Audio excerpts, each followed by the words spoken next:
नमस्कार दोस्तों, Rewa PSC classes में आप सभी का बहुत बहुत स्वागत है। आज हम जीव विज्ञान सामान्य ज्ञान को देखने वाले हैं। आगामी परीक्षा में विज्ञान से संबंधित जो प्रश्न बन सकते हैं उन सभी महत्वपूर्ण प्रश्नों को हमने यहाँ पे प्रस्तुत किया है। तो चलिए वीडियो शुरू करते हैं। शरीर की सबसे बड़ी ग्रंथि यकृत। मनुष्य में मादा जनन अंग से किस हार्मोन का स्राव होता है? रिलैक्सिन। मनुष्य में ऐच्छिक गतियों का नियंत्रण किसके द्वारा होता है? सेरिब्रम। शरीर का तापक्रम कहाँ नियंत्रित होता है? हाइपोथैलेमस में। अमीबा में भोजन का अंतर्ग्रहण किसके द्वारा होता है? कूटपादों के द्वारा।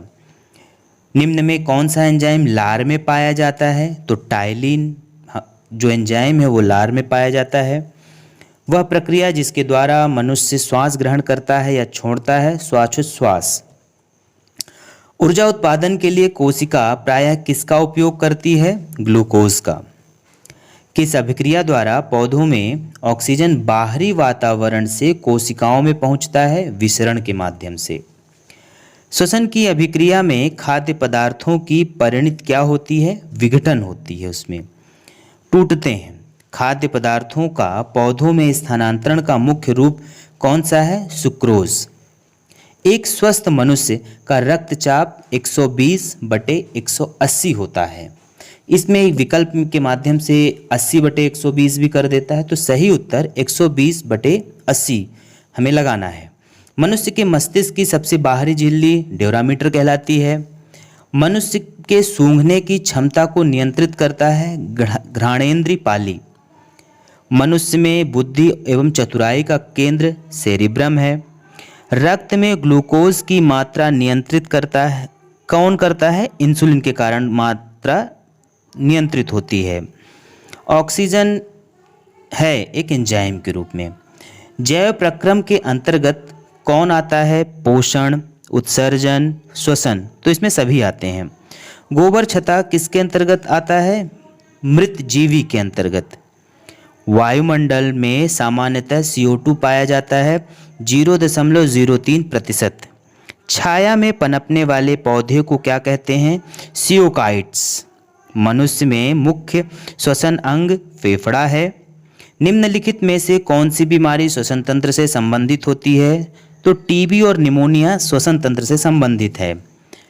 उच्च रक्तचाप की अवस्था को क्या कहते हैं? हाइपरटेंशन। मछलियों में उत्सर्जी पदार्थ अमोनिया। पौधे में आवश्यकता से अधिक जल किस प्रक्रिया द्वारा बाहर निकाले जाते हैं? वाष्पोत्सर्जन के माध्यम से। निम्न में से किसे प्रकाश संश्लेषी अंग कहते हैं? पत्तियों को। पौधे में गैसों के आदान प्रदान के लिए रंध्र होते हैं।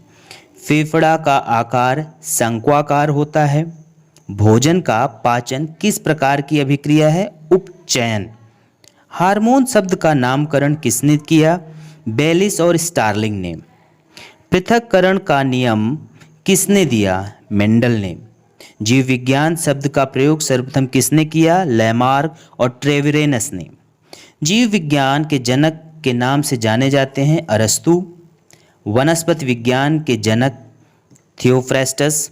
बॉटनी शब्द की उत्पत्ति किस भाषा के शब्द से है? ग्रीक। फाइकोलॉजी में किसका अध्ययन किया जाता है? शैवाल का। पर्यावरण का अध्ययन जीव विज्ञान की किस शाखा के अंतर्गत किया जाता है? पारिस्थितिकी। डेंड्रोलॉजी का संबंध झाड़ियों के अध्ययन से है। पुष्पों का अध्ययन एंथोलॉजी कहलाता है। वनस्पति संवर्धन से संबंधित विज्ञान की शाखा हॉर्टिकल्चर। स्पर्मोलॉजी में किसका अध्ययन किया जाता है? बीज का। एग्रेस्टोलॉजी में किसका अध्ययन किया जाता है? घासों का। पीडोलॉजी किसका अध्ययन है? भूमि का। पौधों को नाम देने वाले विज्ञान वर्गिकी।